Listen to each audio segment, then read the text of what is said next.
Surprise everyone and welcome to a new episode of Surprise Guest with Pia Arcangel kung saan ang bawat episode ay isang, you guessed it, malaking sorpresa dahil hindi ko po alam kung sino ang magiging guest natin today, which only means one thing, that this is gonna be an unexpected conversation with today's lovely special surprise guest. So, wag na natin patagalin pa, alamin na natin kung sino ang ating surprise guest for today. Ito, meron akong matatanggap na clues na sino kaya ang susunod na ating surprise guest. Tiyak, maroroko kayo sa usapang ito. Ay, alam ko na. Our surprise guest is none other, I'm assuming I'm guessing, none other than Rocco Nasino. Hi Rocco, is that you? I hope I'm right. Mali. Tama, Yeah. tama. Ikaw i-argue ko na sana na hindi. Sabi dito, Encantadia sequel, tapos Descendants of the Sun, tapos Maria Clara at Ibarra. Ikaw na yun. Na-piece together nyo na. Na-piece together ka na. Pero actually, first first clue. O, diba? Normally, hindi ako ganun kabilis manghula. Record breaker. Record How breaker. are you, Miss Pia? I'm good. How are you? It's good to see you. Last time I saw you was at the wedding of Luan and Carlo. Tama. O nga, Yes, no? and Small World. At magkakilala pala si Melissa at si Si Sir Miko. Yes, si Sir Miko. Miko, oo. Yes, exactly. Small world talaga. Ni hindi ko man lang akalain na magkakakilala pala sila. Although, I mean, kasi si Melissa naman is an athlete, di ba? Yes. Small world talaga. So, how's Melissa? How's the baby? She's good. 10 months na si Ezren. Recently, it's becoming a little bit more harder. Kasi nga, lumalabas na yung ngipin niya. Minsan nga, naiiyak kami ni Mel kasi parang, ang haba na niya. Lumalaki na siya, tapos lumalabas na yung ngipin. So, ito na yung time na nangahagat na siya, umiiyak onte kasi makate, siguro masakit dahil sa paglabas ng ngipin. But it's been fun kasi nakikita talaga namin yung growth niya, and we as parents, we try to be as hands-on as much as possible kapag kasama namin siya. Kasi naniniwala kami na importante yung presence ng parents eh. Although ako yung madalas wala kasi nga may taping kami, we're still doing The Missing Husband, although papalabas na kami sa August 28, may konting eksena pa na kailangan tapusin. So although na ako yung super busy, kapag umuwi naman na ako na dyan, ako na sa kanya, ako na yung maghehele to make up for lost time, kumbaga. Oh, I was gonna say nga, buti we're catching you at home now kasi I know you're very busy at nabanggit mo nga you're taping for The Missing Husband kasi nakikita na namin yung ibang mga plugs for the show and I've seen yung news items. Alam mo, ito yung I was gonna ask you about it kasi parang yung isa sa mga stories namin sa news was ikaw mismo, parang you have like a parang similar experience dun sa story na parang na loko ba or parang na-scam, but is that the story ba of The Missing Husband? Yes, oo. Ang character ko, si Anton, nagtatrabaho siya sa Qatar. Kakaipon niya bilang isang OFW. May kaibigan siya na nag-alok sa kanya ng investment, yung pala scam. So similar experience? Yes, yun nga, investment scam din. There's no other choice but to let it go and to learn from experience. Kaya dito sa palabas namin, nagbibigay aral kami as to bakit yung hard-earned money natin dapat ingatan natin ngayon, lalo na sa panahon ngayon. Simple text, simple link na mapindot mo kahit aksidente, pwede ma-wipe out ang account. Which happened to Melissa one time. Buti na lang na-trace at naibalik naman. Yun nga, iba na yung safety namin with credit cards. Yung mga cards namin, meron yung sticker para hindi makita ang CVC. May card kami na pang-block para makuha ang details. Kasi ilang beses na rin ako na parang credit card fraud. Eh, yan ang tinuturo namin sa The Missing Husband kung bakit importante to protect yourselves. At the same time, may aral with family na kahit walang-wala ka na sa lahat, baba ka na, nandiyan ang pamilya mo para tulungan ka bumalik. With all these experiences, tapos nakuha mo yung script ng The Missing Husband, ano yung first reaction mo nung nakita mo? Parang, teka, parang masyado ako nakaka-relate dito. Every 4 scenes, may papaganon ako. Oh my goodness, mangyayari to. Nako. So, it's a cat and mouse story kung saan lolokohin ako, mag-aaway kami ni Melly, who's played by Yasmin Curly, at si Joros, nakala ko kaibigan ko, lolokohin pala ako, na hindi ko alam kung kasabwat o kakampi ko ba si Sophie Albert.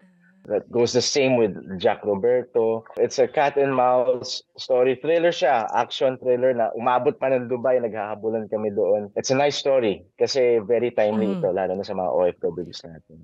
And actually, plan ko nga mag-interview ng mga OFWs leading up to the premiere ng The Missing Husband kasi I'm sure mas malala pa ang mga stories. Yung mga true to life experiences din nila, no? Teka, ikaw ba yung The Missing Husband? I am The Missing Husband. Okay. Bakit The Missing Husband? Parang nawala ka? Ganon? Sa gitna ng lahat na nangyari pagkatapos na ma-scam, ma-accuse ako na scammer ako dahil nagpa-vlog ako eh. So hinihikayat ko yung mga tao na, mag-invest na kayo dito. So lumaki ang naging kasalanan niya na hindi naman niya intensyon. Akala niya tama yung ginagawa niya. At dahil doon, may mangyayari kaya mawawala ako for a long, long time. At yun ang kailangan alamin ni Millie, si Yasmin Kirby, kung bakit missing nga ako. Na-shocked ako dun sa mga true to life stories mo, Rocco. Ngayon, na-hook ako dun sa kwento mo nung plot ng The Missing Husband. Parang gusto ko na siyang panoorin kaagad. Yes, please do. Actually, nakakainis si Joros. Magaling siyang magkontrabida. Fairness. Kasi knowing Joros, talagang makulit siya. Mahilig magpatawa. Talagang may hirit siya from time to time. Pero pag in character, kainis talaga. I was gonna say nga si Joros, diba usually ang image natin sa kanya nagpapatawa siya. So pero dito nakakainis siya bilang kontrabida. Kailangan abangan talaga yan. So Rocco, before The Missing Husband, what was your last serye? Last serie ko was Maria Clara at Ibarra. Ay, okay, that's right. Maria Clara. I played Elias. Actually, 6 months na namin ito ginagawa, itong Missing Husband. Nung simula, medyo mahirap kasi I was still doing Maria Clara, as pumasok si Missing Husband, so I was doing 2 shows at the same time. Ang hirap lang ng yung shift. Hirap lang. Ang shift na pag-uwi, iyak muna ako. Kaya ko to. Tara na, biyahe na. Kaya medyo wala pa akong makuhang driver para i-maneho ako sa tapings kasi I try to sleep as much as possible para may lakas for the day. Pero wala so I had to drive and stuff. So it was really taxing. Magandang problema yun for me kasi alam ko I can financially provide for the family. So game na game. Ganun talaga pag daddy pala, no? Talagang willing ka kumayod basta okay ang pamilya. Oo nga, kasi iba na, hindi na sarili mo lang ang iniisip mo, diba? Dami mo ng ibang iniisip. Goodbye. Goodbye sa mga kotse, goodbye sa mga relo, sa mga luho. Itong painting na nakikita mo sa likod, ayun, parang sundot-sundot lang. Paano na lang, paisa-isa na lang yung mga gift sa sarili. Yun yung term, yun yung magandang term para gift sa sarili. Gifts, it changed so much nung naging daddy ako. And soon he's gonna be 1 year old. Kailangan maging ready eh. I think itong chapter ng buhay ng isang lalaki na maging daddy. Ngayon masasabi ko yung sinasabi ni Ding Dong sa akin, sinasabi sa akin ni Roger Cruz, sino pa? Si Carlo Gonzalez, yung mga naging daddy, Mark Heras, sila Joros. Totoo, yung parang sinasabi ko na, ito pa rin sinasabi nila. Sabi nila na mababago ang priorities mo, mababago yung motivation mo tsaka yung apoy para makapag-provide, it changes. Tsaka yung pagod mo, kahit anong pagod mo galing sa taping, pag uwi mo, makita mo lang yung ngiti ng bata, wala, buhay ka na ulit. It is nice to see na parang meron kang nakukunan ng, I guess, tips or advice from your peers in the industry. Kasi mahirap rin, di ba, pag ikaw yung nauna tapos parang nangangapa ka, hindi mo alam kung anong gagawin mo. So at least kaya may mga nagsasabi sa'yo, ganito gawin mo, ganyan. Buti na lang. Yun ang naging bonding namin ni Dennis, si Dennis Trillo sa Maria Clara at Ibarra. Kasi halos sabay ata kami, nauna lang siya ata ng 1 taon. So I was asking a lot of tips from him. Si Dong and Carlo was when I was preparing to get to propose and to get married. Yung mga ano ba mga dapat isipin? So buti na lang may mga mako-consider kang kaibigan sa showbiz talaga. You know, speaking of yung when you were planning to propose, tama ba? You were building your house already even before you proposed to Melissa? Yes, I was already. So itong bahay na ito, itong nakikita mo, may touch of Melissa na. Balance na kumbaga. Kasi when this was being built, medyo manly yung dating. Kasi hindi ko pa alam kung ikakasal ba ako or ano ba tatahakin ng buhay ko noon. Yun ang naging parang gift ko sa amin dalawa nung kinasal kami, I welcomed her into this house. And I did welcome her with a prank. Tinakot ko siya. Ginulat ko siya. Kasi hindi siya sa condo living si Melissa eh. At tatawa siya na, nakakapanibago, magpupunta ako sa kitchen. Ang haba-haba ng lalakarin ko. Si CR ako, ang haba-haba lalakarin ko. Ito yung mga times na nagtatawanan kami na really married, we're really parents. Sa bahay talaga kami. But it was a good investment. It was a good move ang ginagawa tong bahay na ito. Although natamaan ako during the pandemic, so laki na ng bawas or laki na naging gastos para matapos na. But you know, it's so nice, Rocco, I mean, listening to you. Kasi parang you have a plan set out for yourself. And parang you have things laid out. Parang feeling ko ikaw yung may plan A, plan B, plan C, hanggang siguro plan F. Baka hanggang plan Z pa nga eh. Actually, yan ang natutunan ko. Surprise, oo nga, no? Oo nga, it's eye-opening that you mentioned that. I'm the kind of guy, ngayon lang pala napansin yan, na may plan D to E ako with regards to everything. When I talk to Mel at sabi ko sa kanya, pinaplan namin ang araw namin. O, ganitong gagawin natin. Kung hindi to matuloy, pwede tayo magganto, ganito. Tapos, pag wala na nagawa dyan, dito tayo pupunta. So, para lang smooth yung araw. I think I got that from doing a lot of jiu-jitsu. Because that's one sport that I really enjoy is jiu-jitsu. And it's a plan of executing techniques and having a plan B and C for everything, kung anong binibigay ng kalaban mo. Pero it's nice na nasabi mo yan kasi yung pala na-apply ko pala siya sa buhay. Oo nga, no? Kasi like in jiu-jitsu, kailangan ma-foresee mo yung next step ng kalaban mo so you can prepare your next step. Tama ba? Exactly. You advance with what your opponent gives you and what to do kapag na-block niya ang binabalak mo.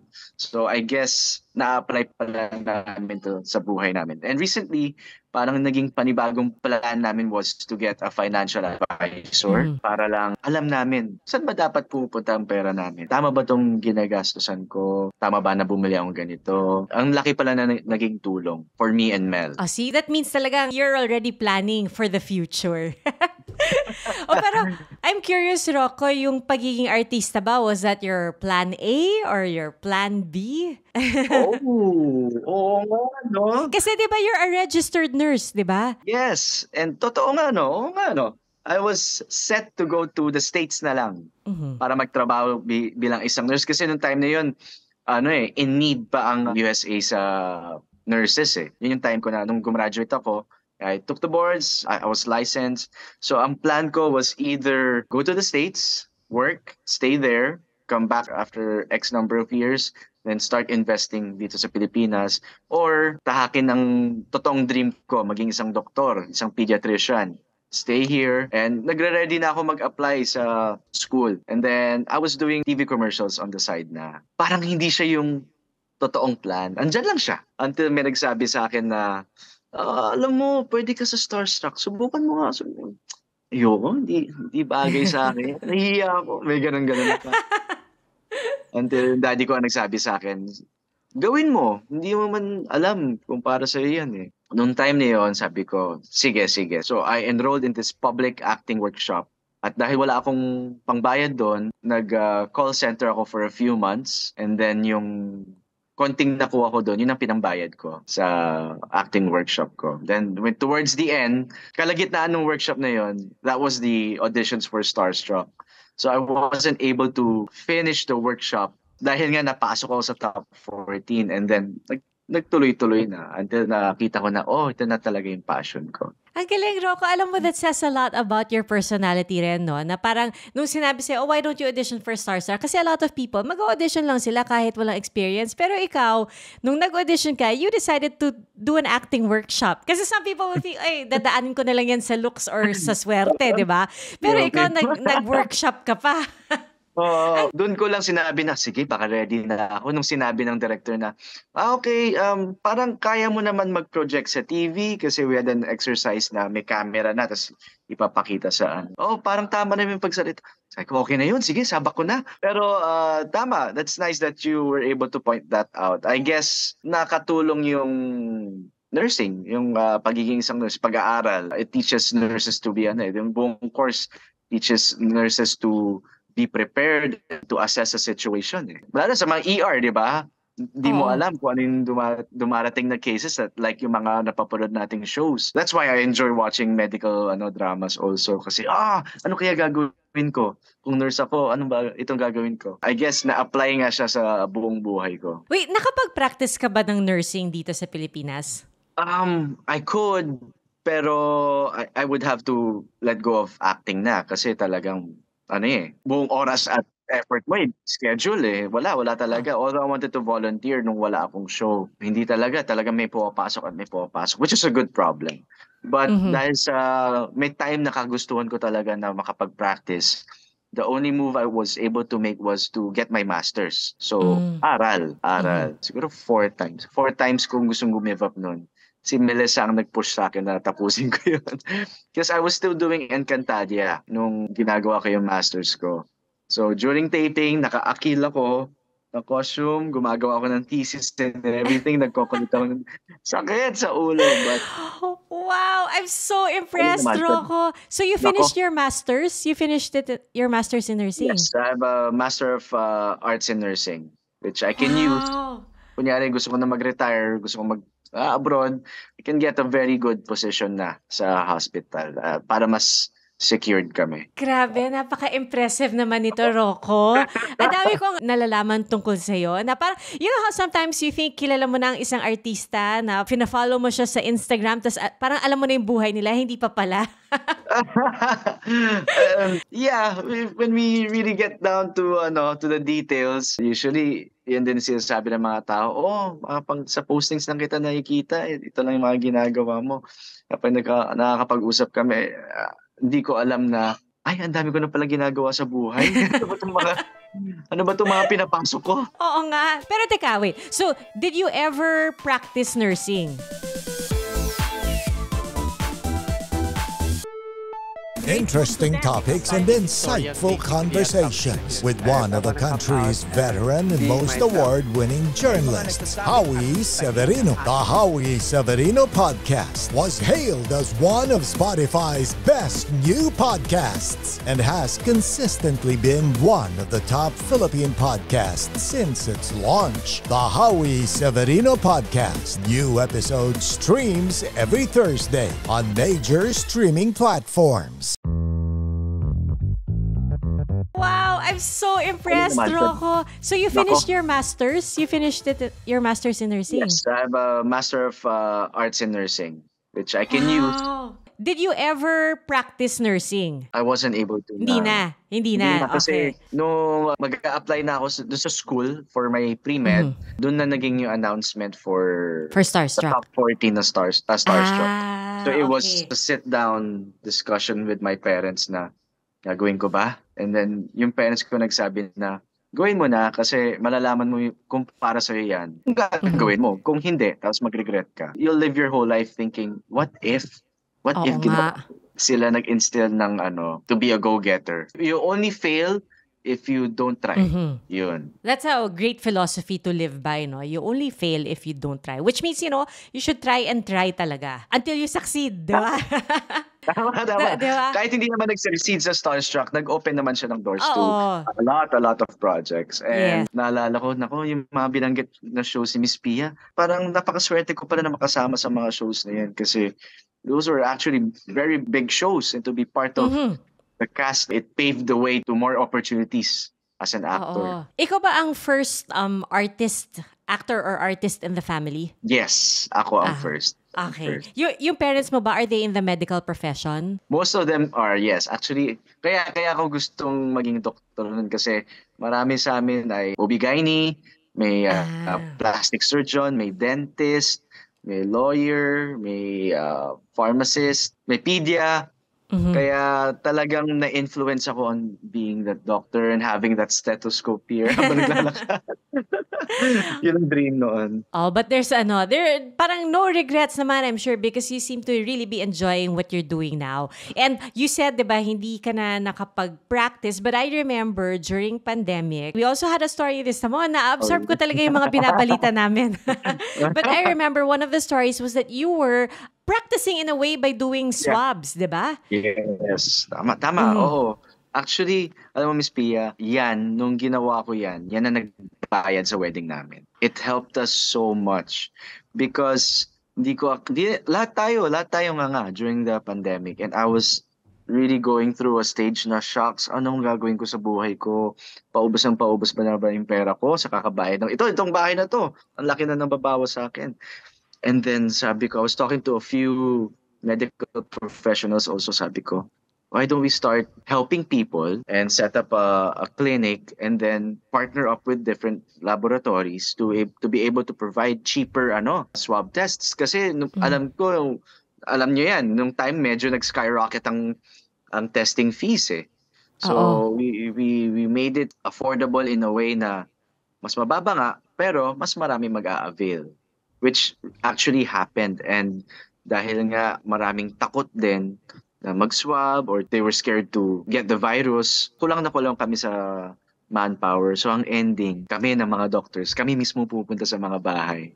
So ang ginagawa ko, sobrang mask na lang para hindi ako makilala. Tapos nurse na sino na lang sinasabi ko, andito po ako para sa swab test niyo. Some were able to identify me. Some weren't, which I enjoyed din kasi kumbaga I felt normal din. Wow, that's so impressive, no? Parang not a lot of, syempre pag artista ka, sanay ka na, parang nakikilala ka. Tapos yung iba, parang artista ako, ayokong gumawa ng ibang trabaho, diba? Pero ikaw, you were willing to, to do this. And it wasn't naman, hindi naman kasi siya pansarili lang, diba? Hindi lang para may kikitain ka. Pero like you mentioned, bilang tulong na rin kasi nga ang mahal ng swabbing ng time na yon. Nagsimula siya sa pagbenta lang ng kits, and then not a lot of people knew how to really test themselves. Na hindi nila alam na nasopharyngeal swab is not here lang sa nostril, it has to go all the way back. And then we were sad for the people who were doing it wrong. Doon nabuo yung idea to really go out and help people. Although naging magastos din kasi we had to disinfect palagi. And then when Mel was pregnant, ayun nga, kailangan todo linis muna bago umuwi. So, kami yung talagang dehado. Kami yung, Miss Pia, as in, may times I would go to the suburbs talaga para lang makapag-swab. And then, at the same time, hindi lang pag-swab, we would give them a detailed plan as to, pag positive sila, ganito ang plan, ito ang gagawin natin para we'll do a check-up on you.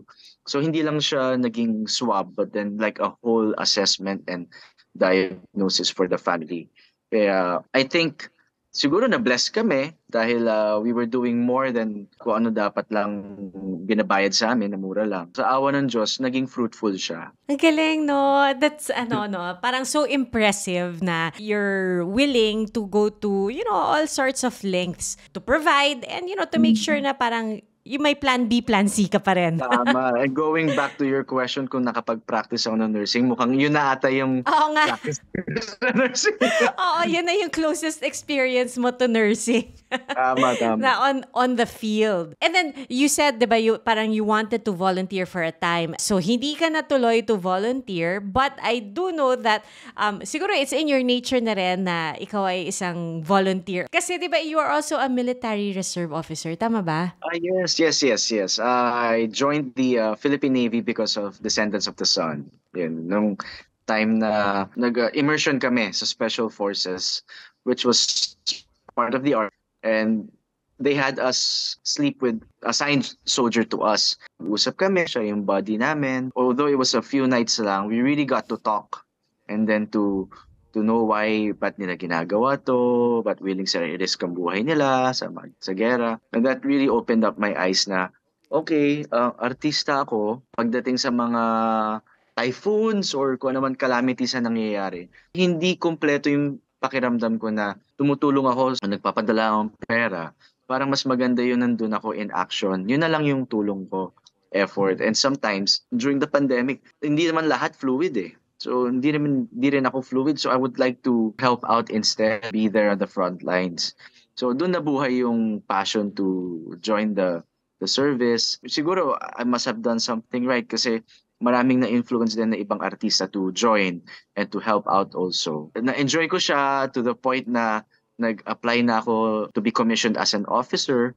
And then because I'm a nurse, na-assign ako ngayon sa Camp Aguinaldo, sa AFP na mismo, sa medical Wait, services. so have you been called to serve, to volunteer? A lot, yes. I just don't post about it much kasi hindi siya, I don't think tama siyang gawin Pang-post. na ipabalita na nagkakawang-gawa kaming ganon. I don't like being seen doing this. Gawin ko na lang. So, marami with raising funds to donate what do you call this? Rescue boats, going out, way out sa Bulacan kung saan flooded yung community. Nagbangka pa kami para magbigay ng pagkain. Bilang artista, nagagamit yung connections to pull in people who want to help also in times of need, like tulad ng calamities nga. Grabe, ang dami mong ginagawa, Rocco. Sabi ko, pahaba yung pangalan ko. Oo nga, no? Ano ba yung official rank or title? Okay, the whole name is Second Lieutenant Enrico Rafael Kyoge Nasino, registered nurse, Master of Arts in Nursing, honorary NAVSOCOM member, AFP. Wow! Grabe! Nurse Corps pa pala. Ayun. Nurse, what? Tas part ka ng Nurse Corps? Grabe, ang galing, Rocco. I'm so impressed. Nasa-surprise talaga ako. Actually, you know what? While talking to you, nasa-surprise ako na I know so much about you kasi parang I know that you're in the reserve. Akala ko Army pero Navy pala, di ba? Tapos alam ko nurse ka, pero hindi ko alam na nagma-masters ka. I know that you're athletic but I didn't realize that you also practice jiu-jitsu. At this point, what I'm thinking is, ang dami-dami mong ginagawa. How do you parang strike that work-life balance, and how do you find the time to be, a very present father and a very present husband? Because, I mean, based on what we see, it doesn't seem like you're just there when you're there. You seem like a very hands-on dad and a very present husband as well. Yeah, that's true. Even I am surprised also. Ba't ko ba ginagawa ito? Ang dami-dami kong ginagawa. I guess I'm basically a person who doesn't want to be stagnant. I just don't like to be sitting here. I always want to be doing something. If I'm not, actually, this is in the morning when I wake up early, it's sobrang out of what I'm doing, but I signed up for this course on construction and learning about business permits. Maybe one day I might might become a contractor. Yung ganyan, gusto ko lang tuloy-tuloy yung pag-aaral. So I bought a course, I listened to it in the morning, and then I just want to be doing something dito sa village namin, because after the many years that I've been doing jiu-jitsu, I started teaching kids jiu-jitsu and adults also sa village namin every Tuesdays and Thursdays. So hopefully yung anak namin will be able to join and makita niya yung passion ko then for that. It's more of time management and also staying hungry. Siguro. I think I got this from my financial advisor na sinabi niya na it is okay to be paranoid na baka bukas wala ka ng work, baka bukas wala na akong show and so always prepare for something that will keep you afloat para secured ka. So I'm doing this, it doesn't take much of my time, it does add to my funds to pay for the bills kapag nagtuturo ang jiu-jitsu.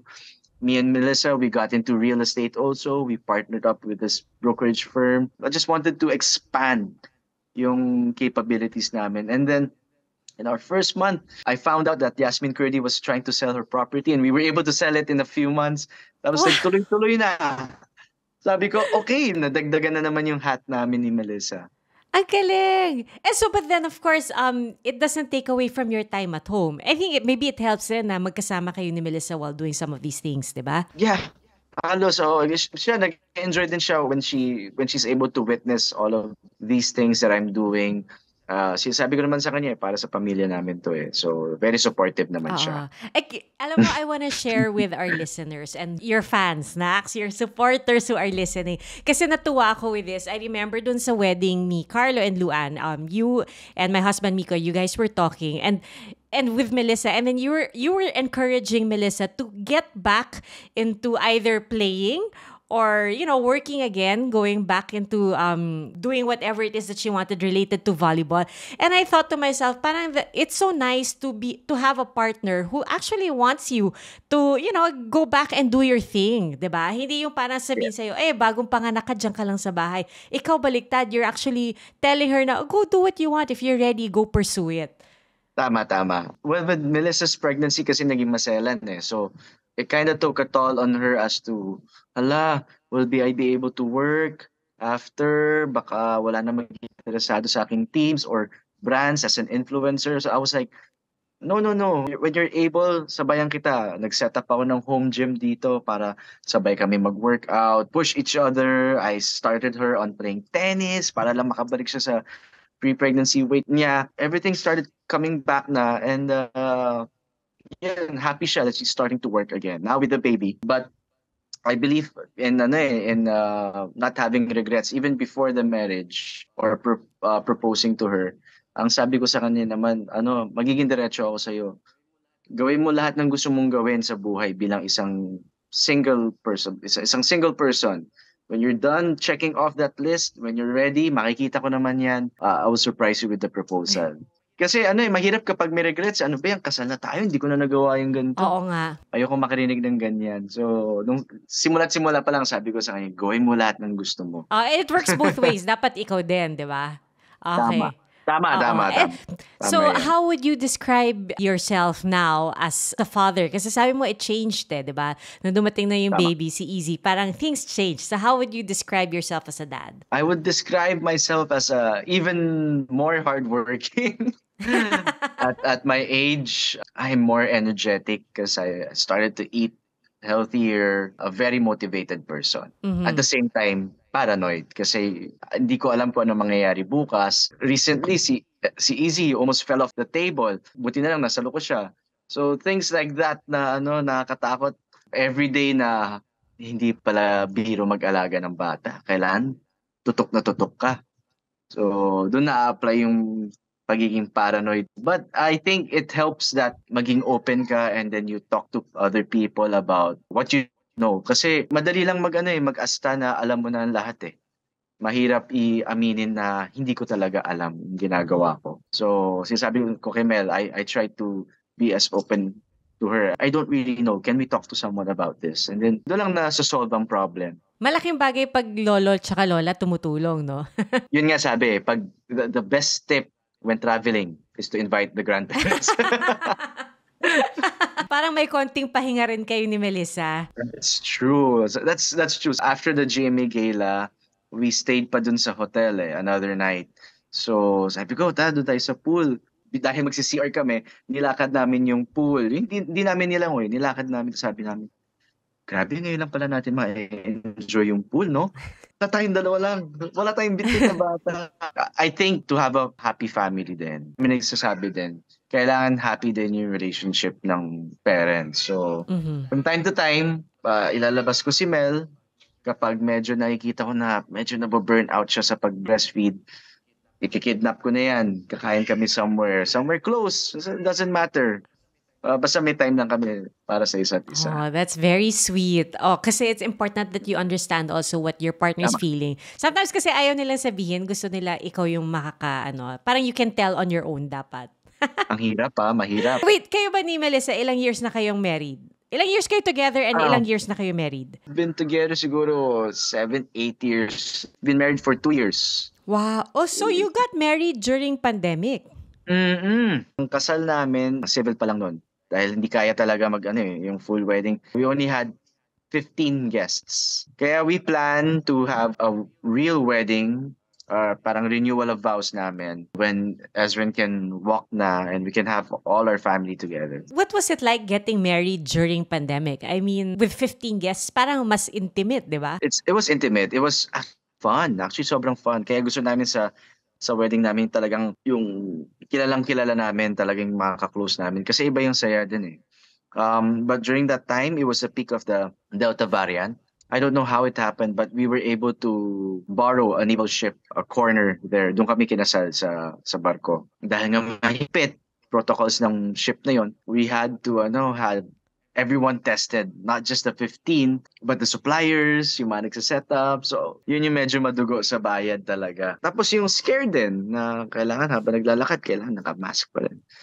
It was hard, but we were glad we were able to put it off at wala nagkasakit, wala nakakuha ng virus. But we do plan to have a wedding na kasama na yung buong family na. Oh, and we look forward to seeing how that wedding will look. I'm sure you'll have a super fun time planning that. Ipon, super ipon muna.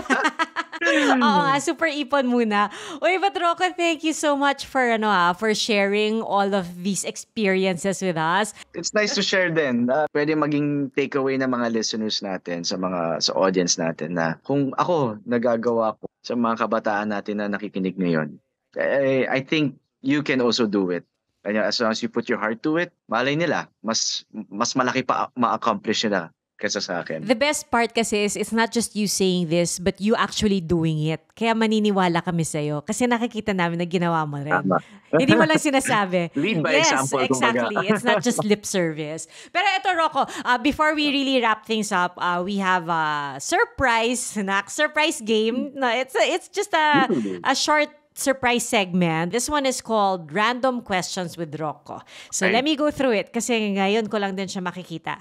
Okay, here. Random Questions with Rocco. First question. Sa mga recent roles mo, kanino ka pinaka nakaka-relate? Kay Anton, your character in The Missing Husband, Elias, of course, sa Maria Clara at Ibarra, or kay Akil sa Encantadia? Siguro, before ako naging daddy at kinasal, si Elias tsaka si Akil.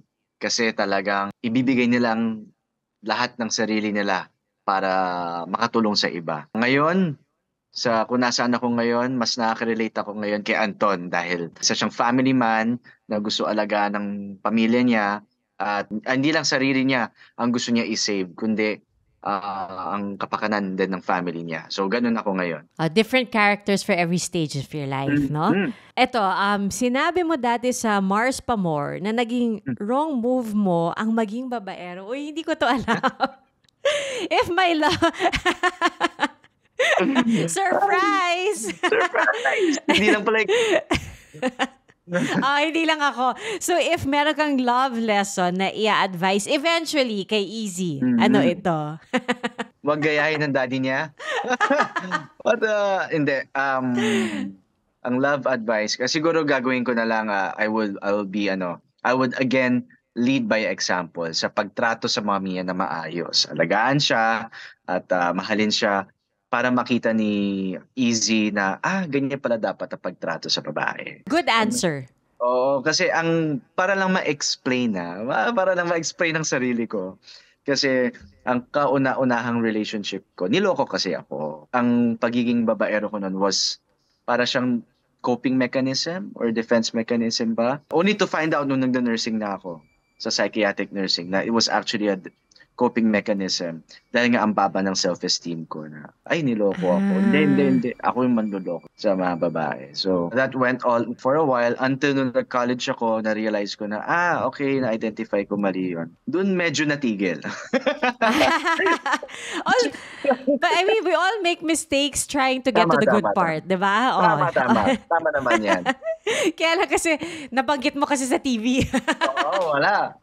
Magagamit against me. Well, at least na-explain ko dito. Na-explain mo naman.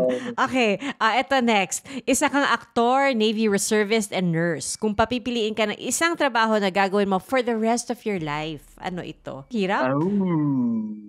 Isa ako siguro nurse. Dahil sa tingin ko magagamit ko yan para sa pamilya ko, sa mga magiging apo ko, parents ko na tumatanda na, mas magagamit ko yung mga skills ko free of charge para sa kanila. Good answer ulit. Good answer.